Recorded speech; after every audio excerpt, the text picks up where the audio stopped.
Hello everybody, this is Gina from Chats and Chow, and I am coming to you today with a chat, not chow, not today. This is a video that I've been wanting to do for quite a while. It's really important to me. As you could tell by the title, this is about a healing testimony that I have, and there's a lot to it. I actually will leave a link to my blog where if you want to read about more details about my healing testimony, you can read it there. This is a video that I've been wanting to do for a very long time, and I wasn't sure. It seemed like every time I thought about doing it, I would go over it in my head, and I kept finding myself making excuses or trying to defend what happened, or I don't know. It kind of went negative on me, so I left it alone for a long time, but I think now is the time. Just to get into it, I was, after I was married in 2001, well, let me rewind a little bit more. For the most part, have always been a pretty healthy person, with the exception of digestive issues. I've always had issues digesting meat or dairy, always had heartburn, all those kinds of things. At one point, I was diagnosed with GERD, gastroesophageal reflux disease, and esophageal spasm. And I had those on a regular basis. I would have it all the time. And when I was 28, I did have my gallbladder removed. My mother had hers removed. My grandmother had hers removed. It was a generational issue. So I'd always had digestive issues, but for the most part, highly functioning. But it seems like after I got married, I don't know what happened. And this is no reflection on my husband. It just, your mindset changes, your life changes, everything changes when you get married. It's just different. You're so used to living for yourself, and it's all about you, and now all of a sudden you've got this other human being that you've got to think about. And then when you have children, you have more little human beings that you have to think about, and it's no longer about you. And that's a good thing. That's a very good thing. But it just seemed like I downward spiraled after I had my son. I was married in 2001. I had my son in 2002, December of 2002. And it seemed I had a very sickly pregnancy. I had hypoglycemia very bad. Oh my gosh, my blood sugar was plummeting all the time. I lived on protein. I walked around with a peanut butter jar in my purse. I kid you not. So I couldn't have any kind of sugar, or I don't know, just everything seemed to go haywire on me. So I was very high protein. I lost a lot of weight. My doctor was pretty concerned. He's like, would you please eat brownies and ice cream, please? You need to gain some weight here. So, I was pretty sickly. And then after I had my son, I thought my body would return to normal. It did not. I actually got worse. And then I started developing, just to fast forward a little, I started developing something called multiple chemical sensitivity, which is basically where your immune system goes into high gear and starts resisting everything. It starts attacking everything. It started to attack my food. Anytime that I would have to take any medications, I would always have a hyper response. And then it got into smells and odors, and I got very, very ill. Anybody out there with multiple chemical sensitivity or environmental illness knows what this is, and you know what I'm talking about. You live in the fear that you're going to smell something and it's going to send you into flu-like symptoms. You're going to get weak. You're going to go into anaphylactic shock. I mean, it's horrible, absolutely horrible. I don't wish it on my worst enemy. Along with that came very severe fibromyalgia. I was in pain all the time. My body hurt from head to toe, and you couldn't touch me. I was in that much pain. Finally, I had been to all kinds of doctors, and back in the early 2000s, you didn't hear about multiple chemical sensitivity. Nobody knew what that was. I finally went to an alternative doctor who realized something was going on because my hormones were out of whack, my cortisol was high, and finally she had diagnosed me with the multiple chemical sensitivity. They were looking at chronic fatigue syndrome. That wasn't it. She said I definitely had the fibromyalgia. That was pretty obvious because I was just in pain all the time. I was weak and felt like I had the flu all the time. And it's a horrible feeling. So it got so bad that I was in bed for 3 months. And I kid you not, I was in bed for 3 months. I couldn't take care of my son. My mother-in-law was over helping me take care of my son, and it was just heartbreaking. You know, I was at my wit's end. I was really beside myself. And, you know, I had gone to church. I didn't grow up in a Christian home. I didn't grow up going to church or anything like that.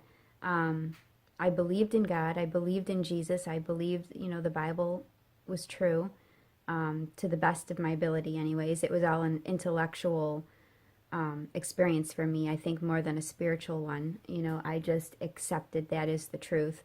But I don't know that I had a full-on intimate relationship with the Creator. You know, I just, you know, I think I took everything at face value.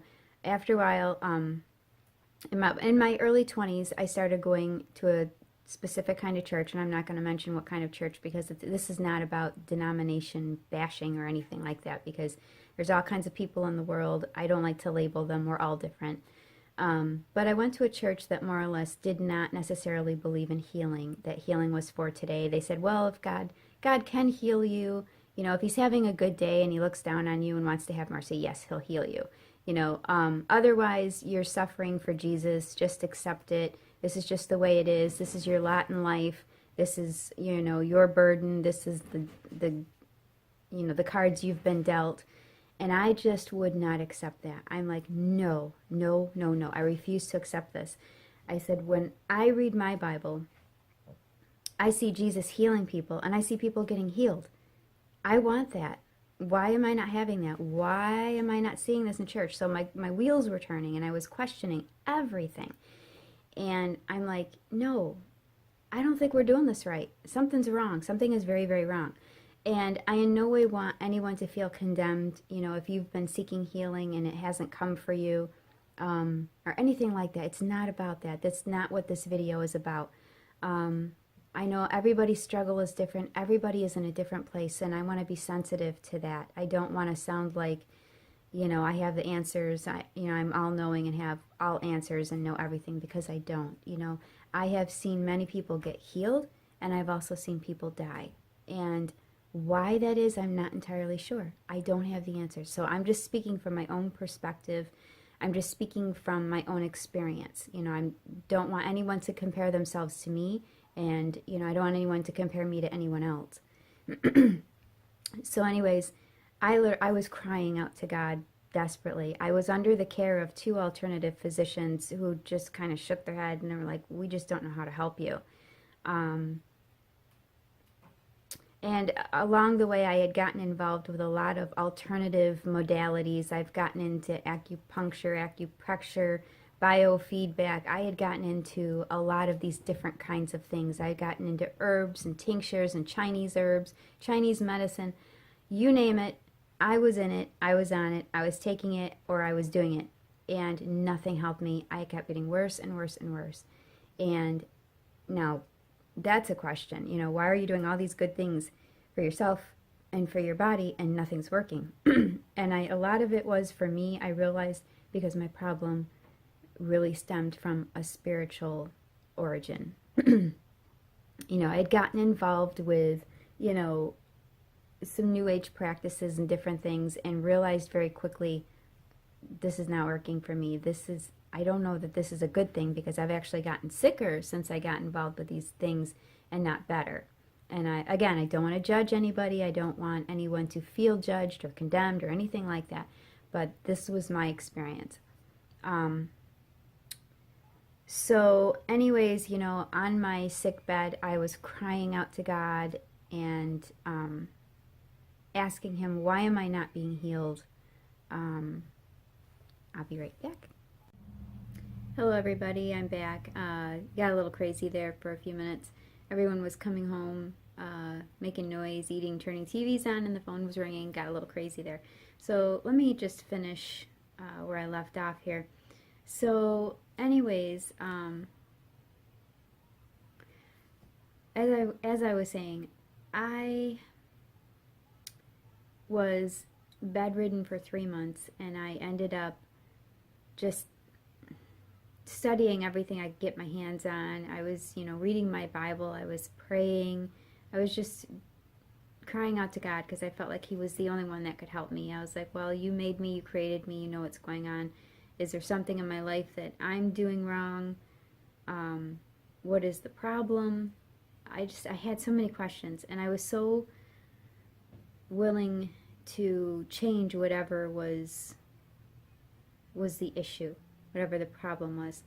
And the short version of it is, as I said, I was under the care of 2 alternative physicians as well as a regular medical doctor, and they just couldn't help me. They didn't know what to do with me, really, because everything they tried either made me worse or it did nothing at all. And everyone just felt like, this is a God thing. God's going to have to help you because we can't.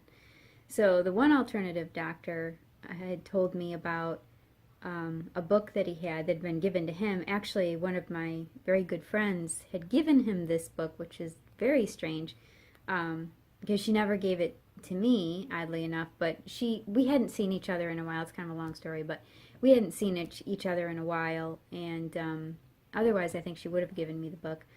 But so anyways, this alternative doctor said, I've got a book I want you to read. And make long story short, with the book, he tried to get that book to me several times, and either his car broke down, his car broke down. How strange is that? He got very ill himself and ended up in the hospital. Everything that could try to keep me from this book and this information happened, and it was so frustrating. So finally, my husband went over to his house. Even though he was really ill, he was willing to put the book out on the front porch. He was so sick, he ended up going to the hospital to get rehydrated because he had some horrific flu. So he put the book outside on his front porch for my husband to pick up. And that book is, now, first let me say this. I am no affiliate of this ministry in the sense that I don't benefit financially from this ministry at all. I know several people in this ministry, but I don't receive any financial gain or anything like that. I'm not going to get anything out of this by showing you this book. It's what helped me, and I know if I was still sick and somebody had something that helped them, I would want to know what that was. So this is the book. It's called, well, it's probably backwards on the camera, but it's called A More Excellent Way, and it's by Be in Health Ministry, and the head of this ministry is Dr. and Pastor Henry Wright, and I had the older version of this book given to me. And basically the book is about the spiritual side of disease. And without getting too heavy into it, he shows in this book how a lot of our spiritual makeup is the grounds for the manifestation of certain illnesses, of many illnesses really, and about the mind, body, soul connection and how it's all, connected. And this man is a Christian. He's not way out in left field somewhere. This is not New Age. He's actually very, very, he does have a doctorate. He's very sound and scientifically based. This isn't any hocus pocus kind of stuff. He pulls a lot of his information from like the Merck manual and doctors he's affiliated with, and they have all supported his information and his findings. And basically what he says is that when we are out of spiritual alignment, if you will, when we are not at peace with ourselves, or we are not at peace with God, or we are not at peace with others, there's a breakdown there. And that opens up the door for these, manifestations of illness that come into our lives. For myself, with the multiple, I'll just speak to what I had. The multiple chemical sensitivity or environmental illness that I had, and the fibromyalgia that I had was, a lot of it was stemming from a lot of pain and hurt and different things that I had experienced as a child. I don't want to really get too far into that, but there was physical abuse. There were people in my life that were supposed to take care of me that, there was sexual abuse by people that were supposed to care for me. There was physical abuse, there was verbal abuse. There was a lot of that in my childhood, unfortunately. And, when I became an adult, I put all that away and I said, that will never happen to my children. I will not carry on that garbage. I am a different person, and I'm not, going to associate myself with that kind of living. And I thought it was the end of it. Well, not really, because you carry that around inside of you, and it's there, and unless you deal with it, it begins to manifest. And when you get married, as for some married couples, you're in the middle of trying to get to know each other. You're trying to figure it all out. What are you supposed to do and get along with each other and the whole bit. So in the middle of all of that, and in the middle of being pregnant very early in our marriage, and I just crashed. I just absolutely emotionally, spiritually, and physically crashed. And a lot of that had to do with the baggage that I brought with me from all of the things that had happened to me in my childhood. And, and this is I just want to say this, that the people that did hurt me, I have forgiven them. And now when I think about the abuse, there is no ping on the inside of me. I don't have flashbacks or, I'm not reliving it in any way. It's a memory, but it doesn't cause me pain anymore. That's how I know I'm healed, and that is how you know you're healed, is when you can think about what happened without it physically affecting you. And I know that I have been healed. So I had to go through walking through all of that stuff and asking,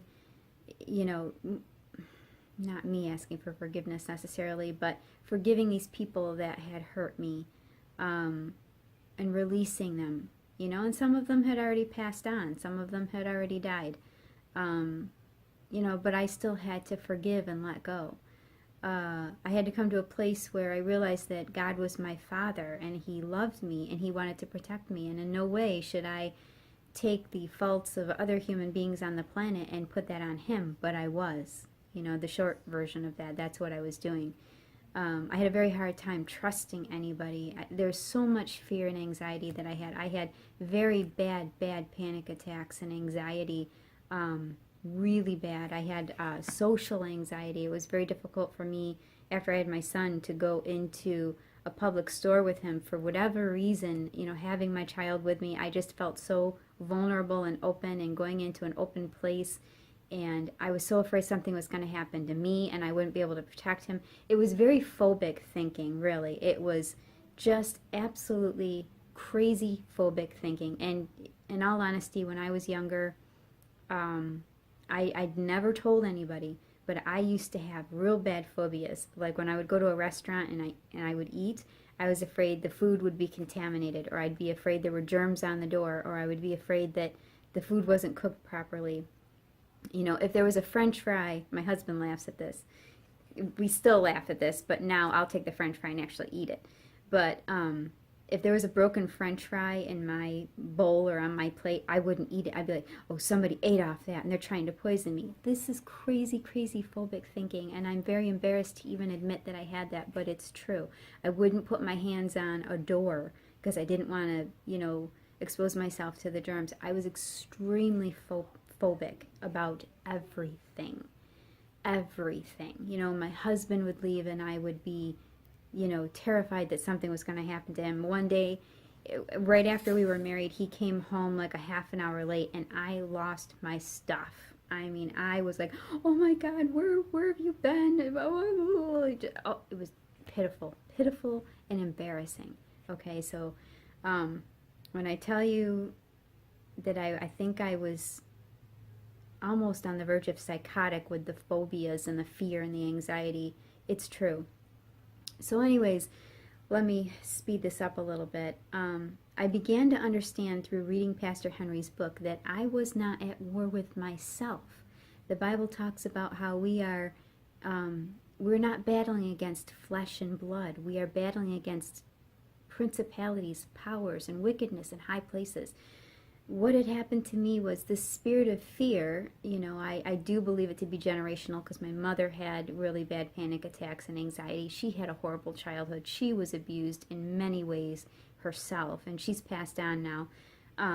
She had a lot of stuff that, you know, unfortunately she passed on down to me. Not that she wanted to, but it's what happens when we don't deal with stuff.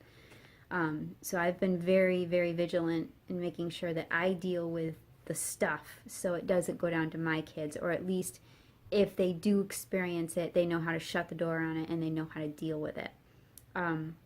So for me anyways, primarily it was a spirit of fear, and that's exactly what it is. And when I began to understand that from the time I was conceived in the womb to right up to that point when I was reading the book, I had been trained to think the way a spirit of fear would think. And when I came to the realization that I had to disassociate myself with that spirit of fear and stop accepting every thought that came into my head. That's what the Bible tells us, to take every thought captive, casting down vain imaginations and every high thing that exalts itself above the knowledge of God. And now the Bible was beginning to come alive to me. I'm like, oh my goodness, this is what God meant when he said this. So I really began to understand I was not my enemy. I'm not crazy. I'm not nuts. I'm not, you know, some kind of mistake on the planet, and I'm just a screw up. And that's what I used to think about myself inwardly. I would never admit it, but I didn't have a very high self-esteem. I didn't think too highly of myself, unfortunately, and that was probably the reason I allowed some of the people into my life that came into my life that were abusive and honestly had no business being in my life. And if I had been a little smarter and understood and wasn't so naive, those people would have been kicked to the curb very early on.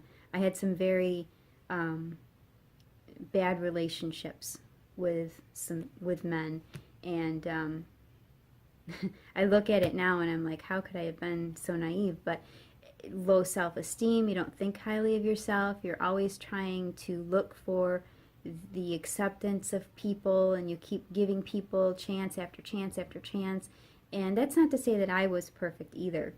I wasn't, you know, I was probably very insecure and clingy, or if I wasn't that, then I was the type of person that, you know, I didn't want to deal with you and I would just shut you out, and I would deal with it that way. So I just had a lot of phobic realities going on in my thought processes, and I began to realize that this is a spirit, this is an entity that I am at battle with. I'm not at battle with myself. What God created was good, and you know, what the enemy was trying to do and come in and destroy me with the spirit of fear, that was evil. So there had to be a lot of forgiveness, for me, a lot of self-forgiveness. I had a lot of self-hatred, self-bitterness, self-rejection, self-sabotage, a lot of it. And I really had to tell myself, I'm okay, and I am okay with myself. You know, and I'll be honest with you, it was very difficult for me to put my face on video. It's very difficult for me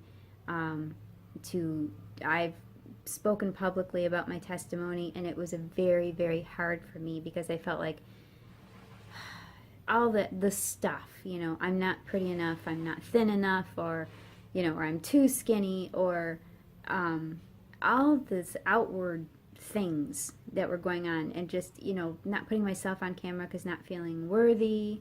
Well, hello, little skills. Not feeling worthy, not feeling like I had something worth saying.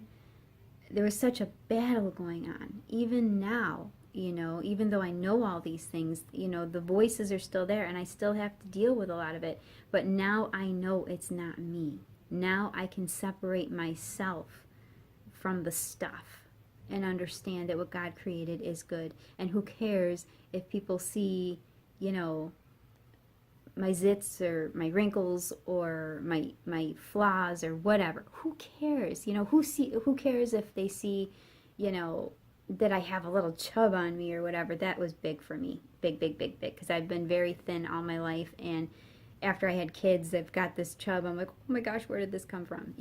So it was a source of insecurity for me. And I'm still working on that.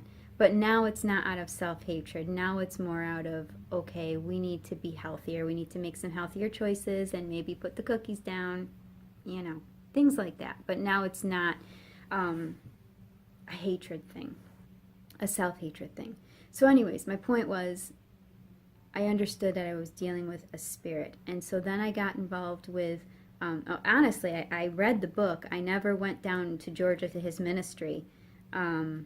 He does have a ministry in Georgia, which eventually I did go down, but I didn't go down for probably several months later. But I read the book. I called my friend and I asked her, do you know of any ministries that believe like this, that teach this stuff? Because I don't know any, because if I'd have known, I don't think I'd be in the mess I'm in. And she did direct me to a ministry of a prayer group. And I was so sick and so weak and so, just a mess, that even my father-in-law said, I honestly felt like we were going to end up burying you. I really didn't think you were going to pull out of this. So anyways, I got to this group, and they prayed with me. And I don't want to get freaky, but I'm just going to tell you what happened.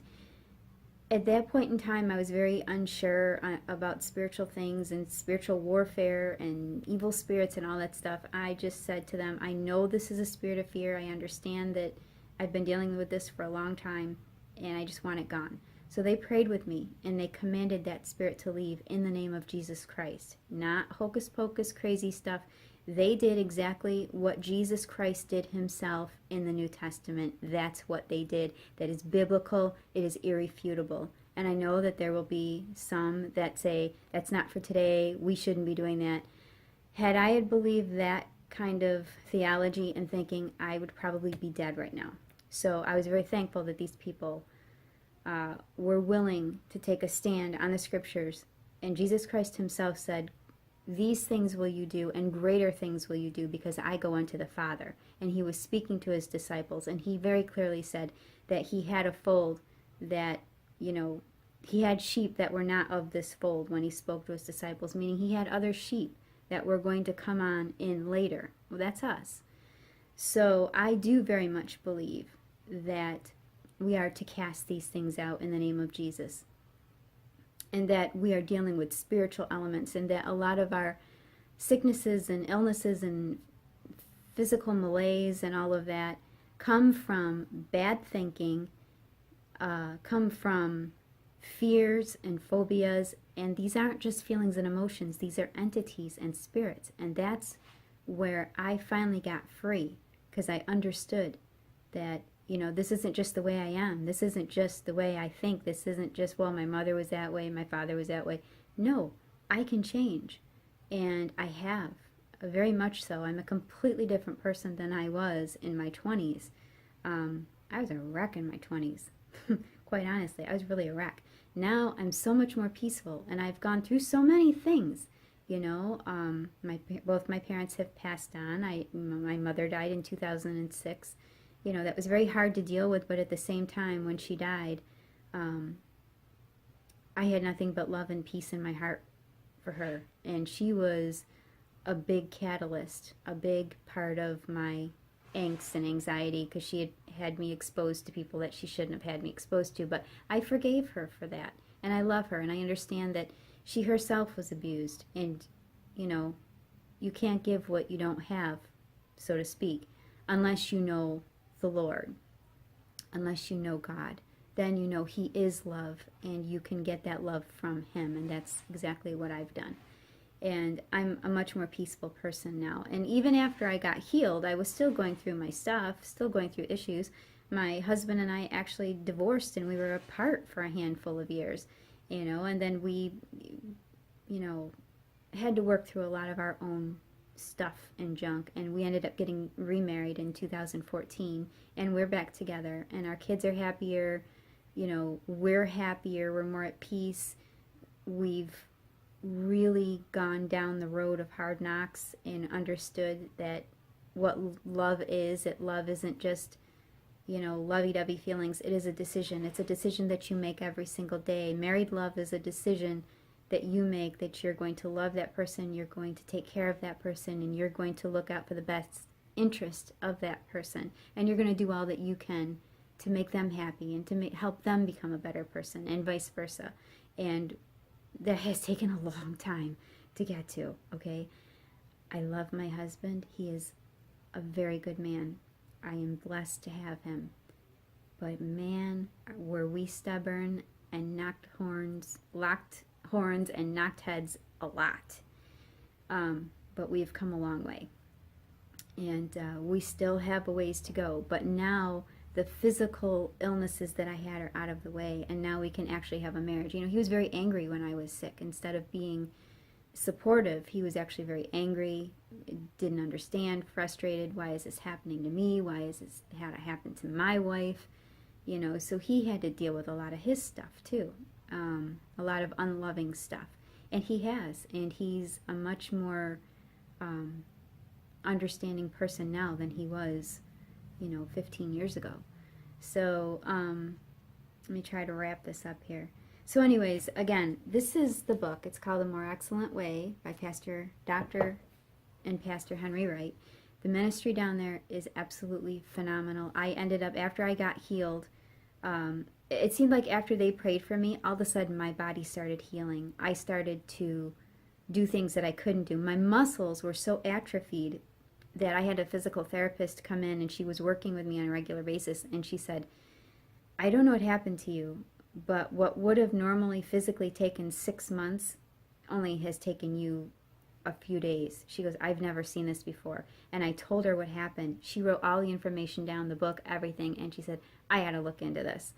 I said, it changed my life. So she saw physical changes in me that were supernatural, that because she knew how atrophied I was. And it was completely cleared up, literally. I came home that day after prayer and picked my son up for the first time in 3 months. And I just started crying and bawling because I was like, oh my gosh, I'm holding my baby. And it was amazing because I couldn't do that before because the fibromyalgia had me so locked up and in so much pain I couldn't even hold my own child.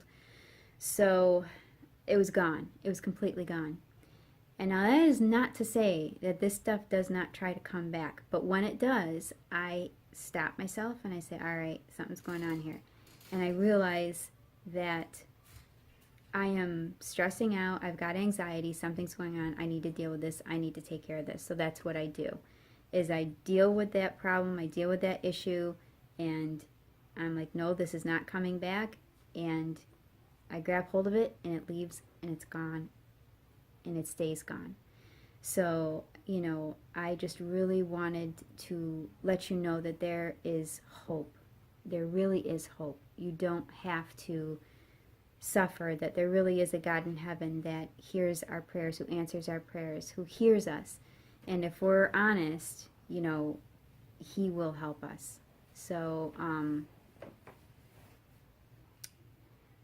I also want to say that this ministry doesn't just deal with multiple chemical sensitivity. They deal with everything, with all kinds of cancers, all kinds of, oh my goodness, all kinds of things. Diabetes, sugar issues, back pain. I mean, I've seen all kinds of things healed, you know, but I honestly also have seen many people pass on also.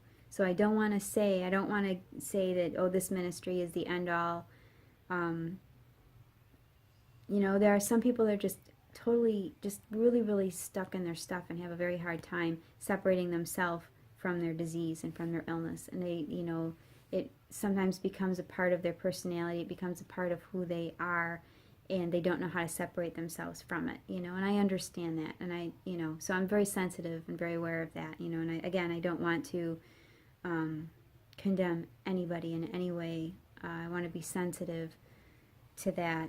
But also what I'm going to do is I'm going to leave a link below on, I wrote out my entire testimony in 3 parts on my blog, and I will leave a link to that so that if you are so inclined, you can read in detail everything that happened and maybe understand it a little bit more. You know, so I'll leave that on there, and I'll also leave a link to Pastor Henry's website and his ministry, and I just highly encourage everyone to look into it. A lot of our diseases are not necessarily what we eat or our genetics.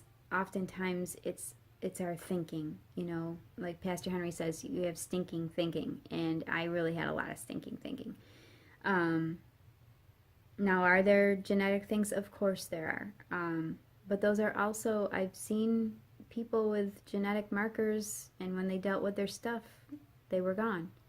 So, you know, I just want to give hope to anyone out there who is suffering with an illness of whatever it is. And, you know, if you want someone to talk to, or someone to pray with you, or someone to just listen to you, you know, I will leave a link to my email, or leave a comment below, or, you know, leave some information where I can get a hold of you or whatever. I'd be happy to do that. And another reason for me starting this channel was exactly for this purpose. When I thought of Chats and Chow, obviously I love to cook. I love to create with food. You know, I do have a creative side that I like to express, and I do that through food, or through music or writing, or, you know, those are my things. Those are the things that I like to do.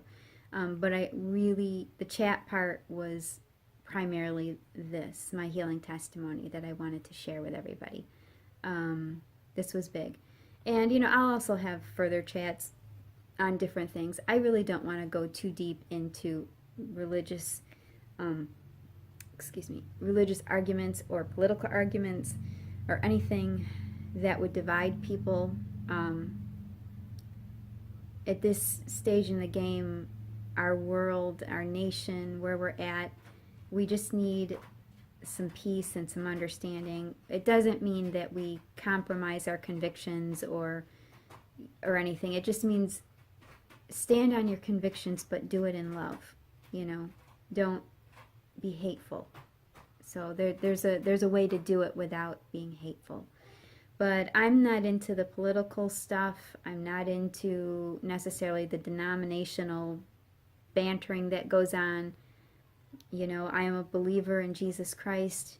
I consider myself a disciple of Jesus Christ. I pray, I read my Bible, I pray for my family, I pray for my nation, and I do my best to try to stay out of the fray. I'm an extremely opinionated person by nature, and trust me, I've argued with the rest of them on Facebook. I've gone through that whole thing, and I'm like, you know what, I need to stop. I'm not going to change anybody's mind here.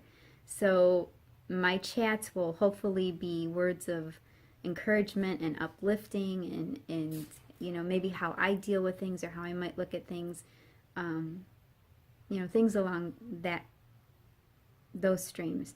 And you know, I might even do some I don't want to say teaching, but maybe some expounding on some things that have come to light for me in some areas of, you know, whether it's fear or anxiety, and how to get out of that, how to get free from that.